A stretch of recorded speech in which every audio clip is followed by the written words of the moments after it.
Hello বন্ধুরা, তোমরা সবাই কেমন আছো? আশা করি তোমরা ভালো আছো। আজকে তোমাদের সঙ্গে করলা চাপড় ঘন্ট রেসিপি শেয়ার করব। রেসিপিটা দেখে নাও। কড়াইয়ে গরম করে সর্ষের তেল দিয়ে রাঁধুনি সম্বারা দিয়ে করলা ছেড়ে দিতে হবে।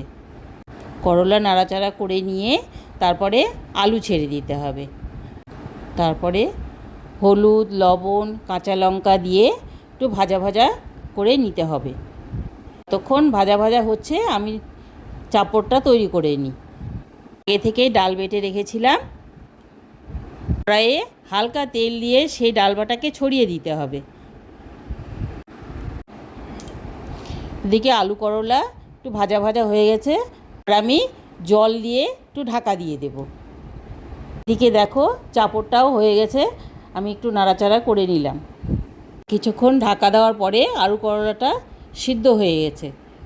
এবার আমি করলাতে চাপড় দিয়ে ঘন্টটা নেড়েচেড়ে করে নেব। এবার আমি একটু ঢাকা দিয়ে ভালো করে সেদ্ধ করে নিলাম। সেদ্ধ হয়ে গেছে, এবার আমি কিছুক্ষণ নাড়াচাড়া করে নেব। 2 মিনিটের মতো আমি আলু করলা নাড়াচাড়া করে নিয়েছি।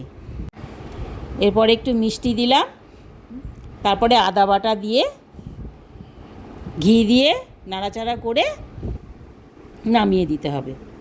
নিরামিষের দিন বন্ধুরা, তোমরাও বাড়িতে ট্রাই করে দেখবে, আর খেয়ে কেমন লেগেছে কমেন্টে অবশ্যই জানাবে। আজকের মতন আসছি বন্ধুরা, কালকে আবার নতুন রেসিপি নিয়ে অবশ্যই আসবো। তোমরা সবাই ভালো থেকো।